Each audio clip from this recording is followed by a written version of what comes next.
The rain fell relentlessly, a curtain of water blurring the windshield of Logan Blake's sleek black car as he sped down the highway.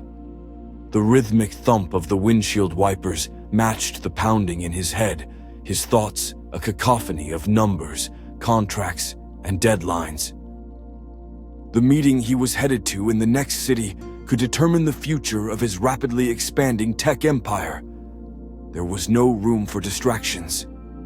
Yet through the haze of rain and his own preoccupation, something on the side of the road caught his attention. A figure hunched and shivering, barely illuminated by the faint glow of the highway lights. Logan slowed instinctively, his sharp eyes narrowing as he made out more details. A woman drenched and clutching a small bundle to her chest. "What the hell is she doing out here in this storm?" he muttered, his hands tightening on the steering wheel. His car came to a stop a few feet ahead of her, the engine idling. Logan rolled down the window, cold rain splattering into the warm interior. "Hey," he called out, his voice cutting through the downpour. "What are you doing out here? You'll freeze to death." The woman turned toward him, her face pale and drenched, strands of wet hair plastered to her cheeks. She clutched the bundle closer, and he realized it wasn't just a bundle. It was a baby swaddled in a thin, soaked blanket. "Please," she said, her voice trembling as much as her frail frame. "My baby, he's sick. We have nowhere to go." Logan's breath hitched, the weight of her words slamming into him. His first instinct was to call for help. Surely someone more qualified could handle this. But as he glanced at the baby, he knew he couldn't drive away. "Get in," he said, his tone brusque but urgent. The woman hesitated, her eyes darting between him and the car, unsure whether to trust him. "Look, you don't have a choice," he said, his patience fraying. "You and your baby need to get out of the rain now." Finally, she nodded, her movements stiff and weary. Logan got out of the car, grimacing as the rain immediately soaked through his expensive suit. He opened the passenger door and helped her in, the baby whimpering softly as she climbed into the seat. Once they were inside, Logan cranked up the heat, the warmth flooding the space as the woman cradled her child closer. Her clothes clung to her thin frame, and her lips were tinged with blue. "What's your name?" Logan asked, keeping his eyes on the road as he pulled back onto the highway. "Claire," she said softly. "And this is Max." Logan glanced at the baby in her arms. His tiny face was flushed, his breathing shallow. "He doesn't look good," Logan said, concern creeping into his voice. "Have you taken him to a doctor?" "I tried," Claire replied, her voice cracking. "I couldn't afford it, and we've been on the streets for weeks." Logan's jaw tightened, the absurdity of her situation gnawing at him. "Listen," he said after a moment, "I can't take you where I'm going. I've got an important meeting, but I have a place nearby. It's safe, and you can stay there until I'm back." Her eyes widened, a flicker of fear crossing her face. "Why would you do that? You don't even know me." Logan sighed. "I don't need to know you to see you're in trouble. You and your baby need help, and I'm in a position to give it. That's all there is to it." Claire stared at him for a long moment, uncertainty warring with desperation in her expression. Finally, she nodded. "Thank you," she whispered. Logan reached into his pocket and pulled out his spare key fob. "The Penthouse address is programmed into the GPS. Use this to get in," he said, handing her the sleek black key. Claire hesitated, her fingers hovering over the key. This feels like too much." "It's just for a few days," Logan assured her. "Take care of your baby, that's all I'm asking."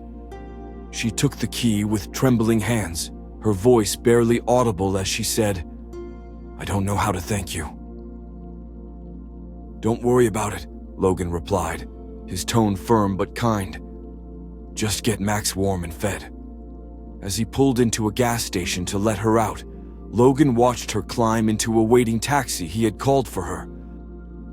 The baby's soft cries echoed faintly as the door closed behind them. Logan stood in the rain for a moment, watching the taxi drive away. Something about the encounter left him unsettled, though he couldn't pinpoint why. Shaking his head, he climbed back into his car and sped off toward his meeting, unaware of how profoundly his life was about to change. The elevator door slid open with a soft chime, revealing a space Claire could hardly comprehend. Logan's penthouse wasn't just large, it was massive, stretching out before her with floor-to-ceiling windows that offered a breathtaking view of the glittering city below. The sleek marble floors reflected the ambient glow of modern light fixtures, and the furniture, all minimalist and impeccably arranged, looked like it belonged in a luxury magazine. For a moment, Claire hesitated to step out of the elevator, clutching Max tighter to her chest. Her damp, worn clothes and frayed backpack seemed laughably out of place in such an opulent space. "This can't be real," she murmured, her voice trembling with disbelief. Max let out a soft whimper, breaking her trance. The warmth of the penthouse wrapped around her like a comforting blanket. A stark contrast to the rain-soaked streets she had called home for far too long. She took a tentative step forward, her shoes squeaking against the pristine marble. The first priority was Max. She found her way into the kitchen, her eyes widening at the sheer size of it. Stainless steel appliances gleamed under the warm lights, and the fridge was fully stocked with fresh produce and drinks. She grabbed a bottle of formula, just bought from the supermarket, heating it with shaking hands as she cradled Max in her arms. "Here you go, sweet boy," she whispered, feeding him carefully as she sank onto a plush couch in the living room. As Max drank, his small body relaxing against her, Claire let herself breathe for the first time in days. But the weight of uncertainty still pressed heavily on her.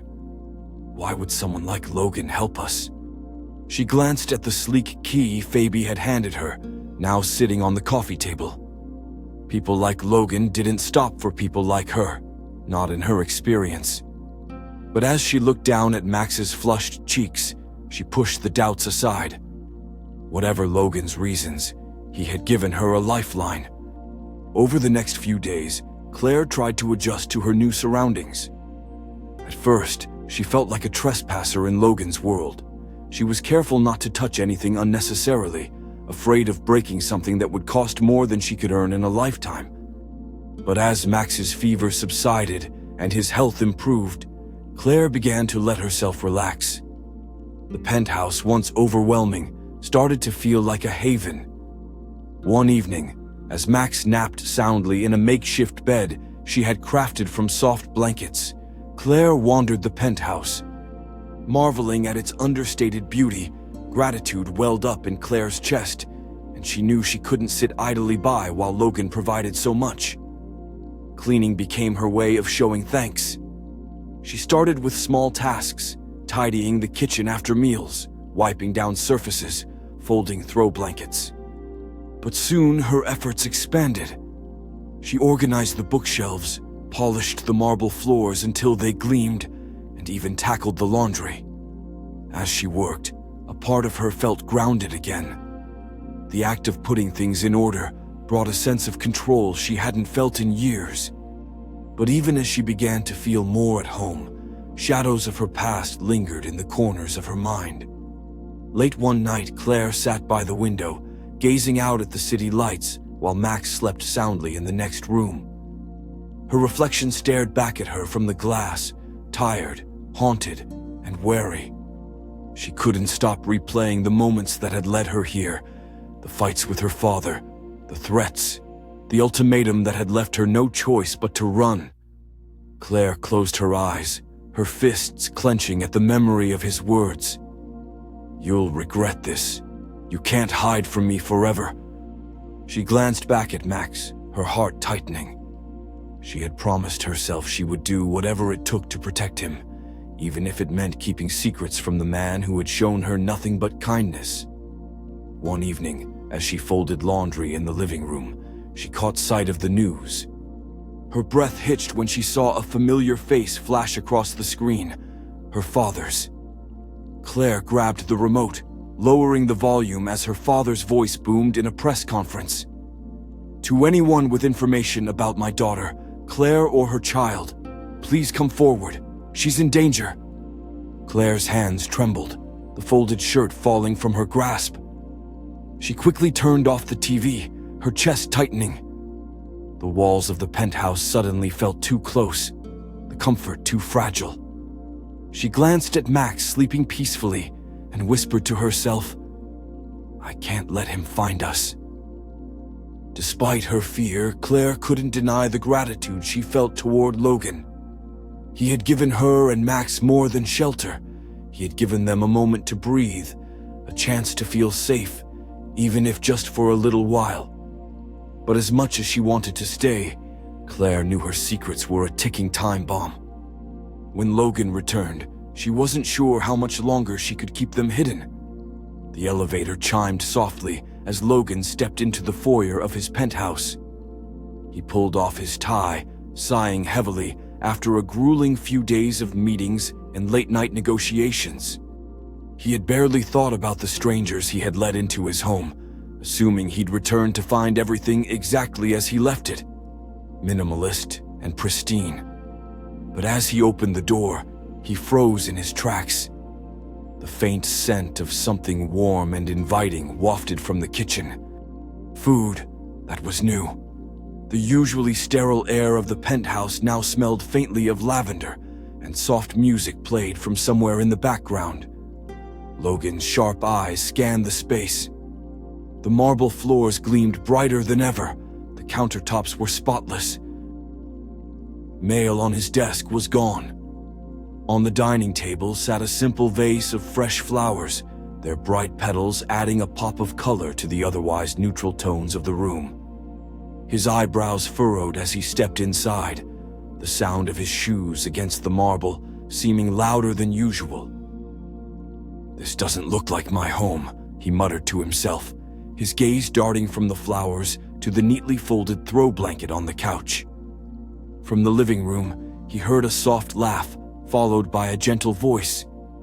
"And then the little rabbit hopped all the way home," the voice said. Logan turned the corner and stopped. Claire sat cross-legged on the floor, holding an open picture book. Beside her, baby Max was nestled in a pile of blankets, wide-eyed and cooing as Claire read to him. Her damp, worn clothes had been replaced with a simple but clean outfit. One of the spare shirts Logan kept in his closet. Claire looked up, startled.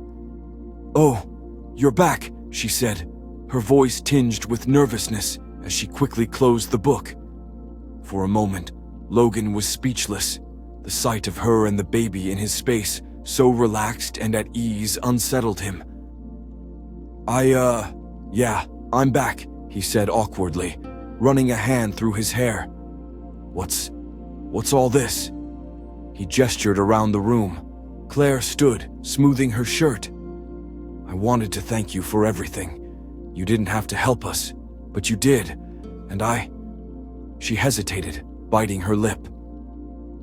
"I just thought I'd try to make the place look nice." Logan glanced at the flowers, the spotless kitchen, the faint smile on Max's face. "Nice, Claire. This is like a whole new apartment." Claire looked down, wringing her hands. "I hope it's okay. I didn't mean to overstep. You gave us a chance to breathe, and I wanted to do something to repay you." Logan studied her, his gaze softening. It's fine. It's more than fine. I just wasn't expecting it." He caught Max's tiny gaze and gave a small smile. "Looks like he's feeling better," Logan said, nodding toward the baby. "He is," Claire said, her voice warm with relief. "The fever's gone, and he's been sleeping better, thanks to you." Logan waved off the gratitude, stepping further into the room. "You don't have to keep thanking me. I didn't do anything special." "You did more than you know," Claire said quietly. That evening, Logan found himself lingering in the penthouse longer than he had planned. Normally, he would have headed to his study or dived into the mountain of emails waiting for him, but something about the presence of Claire and Max pulled him in, grounding him in a way he didn't expect. As they shared a simple dinner cooked by Claire, he listened as she talked about Max's recovery, her tentative plans for the next few days, and little anecdotes about her time in the penthouse. "And then I tried to use the dishwasher, but I think I pressed the wrong button because it started making this weird noise," Claire said, laughing softly. Logan chuckled, shaking his head. "I wouldn't know. I've never used it myself." "Of course you haven't," Claire teased, a playful smile tugging at her lips. The conversation turned to deeper topics as the evening wore on. Logan found himself asking questions about her life, curious about the strength and resilience he saw in her. "Was it always just you and Max?" he asked, his voice gentle. Claire hesitated for a moment before nodding. "It's been just us for a while now. It's not easy, but he's my world. I'd do anything for him." Logan felt a pang of admiration and something else he couldn't quite name. Later that night, as Claire put Max to bed, Logan sat on the couch, flipping through the channels on the TV. His gaze flickered to the flowers on the table, the cozy blanket folded neatly on the armrest. The penthouse had always been a place of isolation for him, a symbol of his success, but devoid of warmth. Now, for the first time, it felt like a home. But his thoughts were interrupted when Claire returned to the living room, her expression tense. "What's wrong?" Logan asked, sitting up. Claire glanced at the TV, which was now playing the news. Logan followed her gaze, his brow furrowing as he noticed her stiff posture. On the screen, a reporter was discussing a missing persons case, and the image of a man flashed briefly before being replaced by a woman's photo. The resemblance to Claire was striking. Logan glanced at her, his eyes narrowing. "Claire, is there something you're not telling me?" Her face paled, and she quickly shook her head. "No, it's nothing," she said, her voice too quick, too tight. Logan didn't press her, but suspicion began to creep into his mind.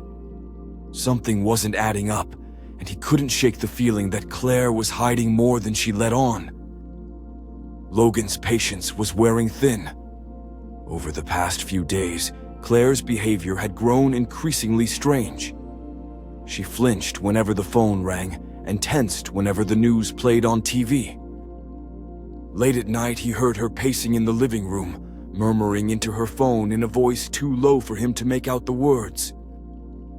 That evening, as Logan worked in his office, Claire's voice floated through the hallway. She was speaking in hushed, frantic tones. Her words punctuated by sharp breaths, Logan moved closer to the door, catching snippets of her conversation. "Can't let him find us. No, it's not safe." Logan's chest tightened. He wasn't one to eavesdrop, but the tone in Claw's voice left him no choice. "I just need more time. Max is all that matters." When the call ended, Lo heard her footsteps retreat to the living room.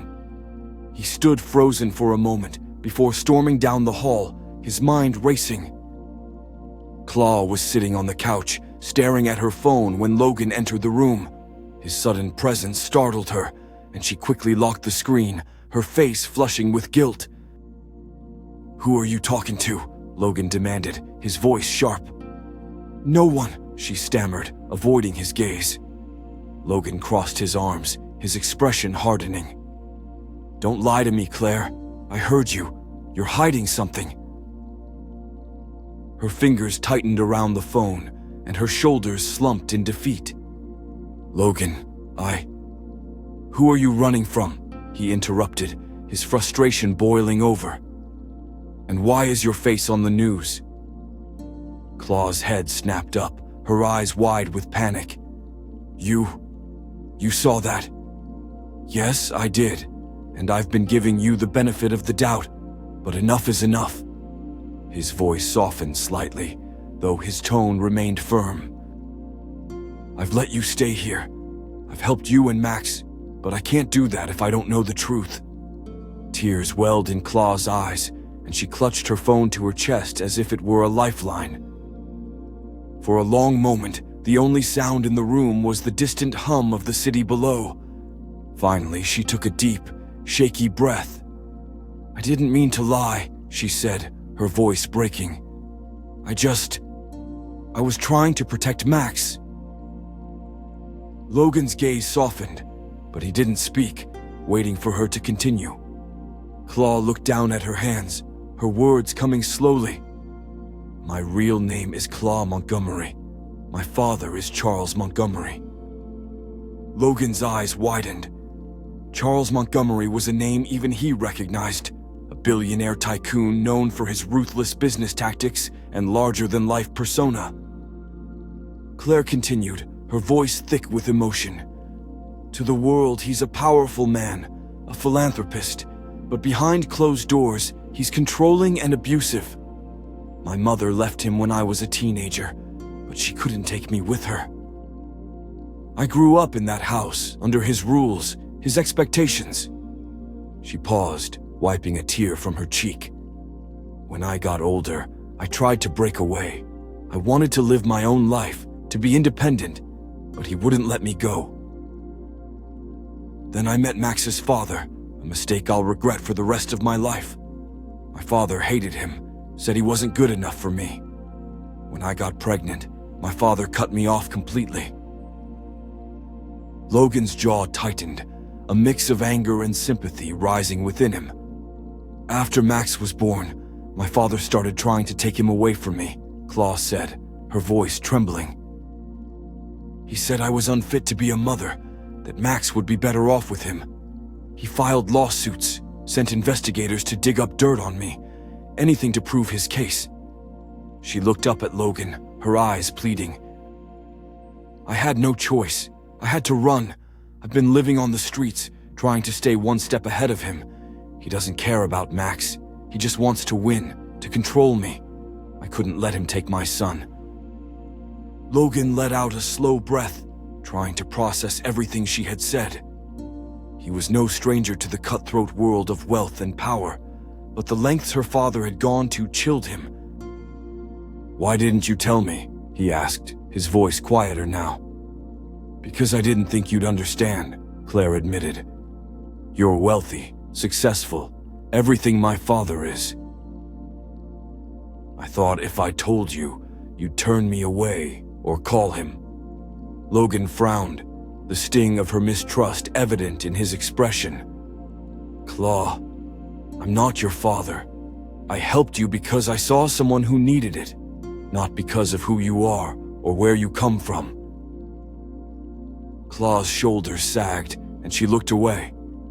"I know, and I'm sorry for lying to you, but Max is all I have. I couldn't risk losing him." Logan paced the room, his thoughts a whirlwind. He felt betrayed by her dishonesty, but at the same time, he couldn't ignore the depth of her love for her son or the courage it had taken to escape her father's grasp. Finally, he stopped and turned to her. "You can stay," he said, his voice firm. "But this changes everything, Claw. I need to know I can trust you." Her eyes filled with fresh tears, and she nodded. "You can, I promise."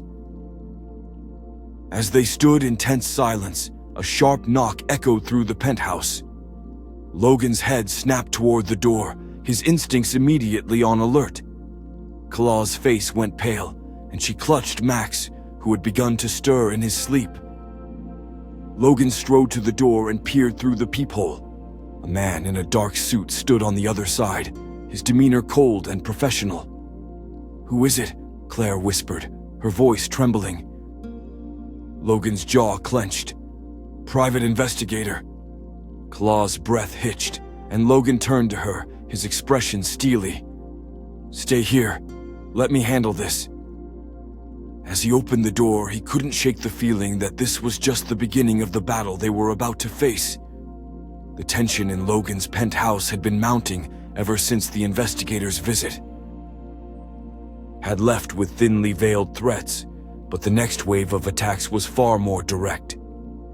A knock came at the door early one morning. Logan opened it to find a courier holding a thick envelope with KLA's name on it. He handed it to her, and as she tore it open, her hands trembled. "What is it?" Logan asked, his voice steady despite the anise curling in his gut. CLA scanned the document, her face paling with each word. "It's a summons," she whispered. "My father's filed for custody of Max. He's claiming I'm unfit to be a mother." Logan's jaw clenched as he took the papers from her, quickly skimming the accusations. They painted CLA as an irresponsible and unstable, able woman, unfit to provide a safe home for her son. CLA slumped onto the couch, her arms wrapping protectively around Max, who sat in her lap blissfully unaware. "This is it," she said, her voice cracking. "This is how he'll take him from me." Logan sat beside her, placing a reassuring hand on her shoulder. "No, he won't," he said firmly. "We're not going to let that happen."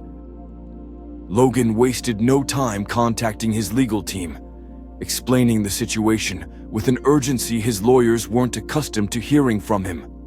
Within hours, a strategy was in place to counter the custody claim, but Logan knew they needed more than just a legal defense. Dig into Charles Montgomery's past, Logan instructed his private investigator over the phone. "Every deal, every scandal, every skeleton in his closet, I want to know all of it." His team worked tirelessly, uncovering questionable business practices, allegations of corruption, and whispered rumors of abuse that had been carefully swept under the rug. Meanwhile, the time Lon spent with CLA and Max became increasingly meaningful to him. He found himself drawn to their small moments. Max's giggles when Logan made silly faces. Claw's quiet strength as she juggled her fears and her son's needs. One evening, after a particularly stressful day of legal meetings, Logan returned to the penthouse to find CLA cooking dinner. The scent of something warm and comforting filled the air. And Max was babbling happily in his high chair. "Long day?" CLA asked with a small smile as Logan loosened his tie. "You have no idea," he said, his shoulders relaxing as he sat at the table as they ate. Logan watched CLA, marveling at the resilience she exuded, despite the storm looming over her. "Why are you looking at me like that?" CLA asked, her cheeks flushing under his gaze. Logan hesitated, then said, "You amaze me. CLA, the way you fight for Max, the way you keep going. No matter what. I don't know how you do it." Claire's eyes softened, but there was a shadow of doubt in her expression. "I don't know how much longer I can do this. Logan, my father has money, power, and connections. I'm just me." "You're not alone in this," Logan said, his voice steady. "You have me, and I'm not going to let him win the next morning." Logan's investigator delivered a bombshell. Buried in Charles Montgomery's financial records was evidence of illegal dealings, bribes, offshore accounts, and shady transactions that could ruin his reputation if made public. Logan sat with CLA in the penthouse, laying out the evidence in front of her. "This is our leverage," he said, "if he wants to play dirty. So can we?" Claire looked at the documents. Her expression conflicted. "I hate that it has to come to this," she admitted. Logan placed a hand over hers. "He left us no choice. CLA, he's the one threatening to take Max away. We're just fighting back." The legal battle reached a fever pitch when CLA's father threatened to use Logan's involvement against him. Charles's lawyers accused Logan of harboring CLA and interfering in a family matter, hinting that they would ruin his career if he didn't step aside. But Logan refused to back down. "I built my business from the ground up," Logan told CLA one night. his voice resolute. "I fought my way through worse than Charles Montgomery. If he thinks he can scare me off, he's in for a surprise." The night before the final custody hearing, Logan and CLA sat together on the balcony, the city lights stretching out before them. Max was asleep inside his soft snores, audible through the open door. Logan, CLA began, her voice tentative. "I don't know how to thank you for everything you've done. You didn't have to get involved, but you've done more for me and Max than I could have ever imagined." Logan turned to her, his expression earnest. "I didn't do it out of obligation. CLA, I did it because I care about you, about Max." CLA's breath hitched. As he reached for her hand, "I don't just want to help you," Logan said, his voice filled with emotion. "I want to be part of your life. You and Max mean more to me than I ever expected." Tears well in CLA's eyes. "I've been so scared of trusting anyone," she admitted, "but you've shown me that I don't have to do this alone anymore. You've given me more than I ever dreamed of." Logan leaned closer, brushing a tear from her cheek. "Then let me keep giving you more for the first time in weeks." Claire smiled a genuine, hopeful smile the next day, armed with the evidence against Charles Logan. Claire stood united in court. The truth about Charles's abuse and corruption came to light, and the judge ruled in Claire's favor, granting her full custody of Max. As they left the courtroom, Charles approached Logan, his face twisted with fury. "This isn't over," he hissed. "You'll regret crossing me, Blake." Logan met his glare head on. "Do your worst, Montgomery. I'm not afraid of you." As Claire held Max close, she looked at Logan with gratitude and trust, but deep down, she couldn't shake the fear that her father's threats weren't empty. The courtroom buzzed with whispers as the judge delivered the final ruling. "Full custody is awarded to Claire Montgomery," the judge declared, his gavel striking with finality. Additionally, the court recognizes evidence of Charles Montgomery's abusive behavior and unethical practices. His petition for custody is denied. The words washed over Claire like a tidal wave, tears streaming down her face. She clutched Max, who giggled in her arms, oblivious to the moment's significance. She turned to Logan, whose steady presence by her side had been her anchor through it all. "Thank you," she whispered, her voice thick with emotion. Logan smiled, gently placing a reassuring hand on her shoulder. "You don't have to thank me, Claire. You did this. You fought for him." Across the room, Charles Montgomery stood, his face dark with rage. He glared at Logan as he was escorted out by his legal team, but his threats and power were no longer a shadow hanging over Claire's life. With the legal battle behind her, Claire began building the life she had always dreamed of for herself and Max. She decided to stay in the city, determined to give her son a stable and loving environment. Logan's penthouse remained their home for the time being, though Claire made it her own with little touches. A colorful rug in the living room, a cozy reading nook for herself, and a cheerful corner filled with toys for Max. She found work at a local nonprofit, helping struggling families find housing and employment.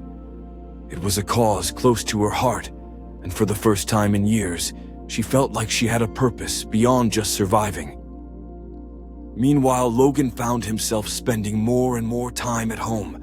His once unrelenting focus on his company shifted. His priorities realigned around Claire and Max. They had become his family, even if it wasn't official yet. Months later, Logan decided it was time to change that. It was a quiet evening, and the three of them were having dinner together in the penthouse. Max babbled happily in his high chair, smearing mashed peas on his face. As Claire laughed and wiped him clean, Logan watched them, his heart swelling with a feeling he could no longer ignore. "Claire," he said, standing and reaching into his pocket. She looked up, curious as Logan approached. Her eyes widened as he pulled out a small velvet box and knelt before her. "This place was just a house until you and Max made it a home," Logan began, his voice steady but filled with emotion. "You turned my world upside down in the best possible way. I can't imagine my life without you in it." He opened the box to reveal a simple, elegant diamond ring. "Claire Montgomery, will you marry me?" Claire's breath caught, her eyes filling with tears. She glanced at Max, who giggled and clapped his hands as if he understood the gravity of the moment. "Yes," Claire said, her voice trembling with joy. "But only if you promise to let me decorate." Logan laughed, slipping the ring onto her finger. "Deal." Max squealed with delight as Logan pulled Claire into his arms, holding her close.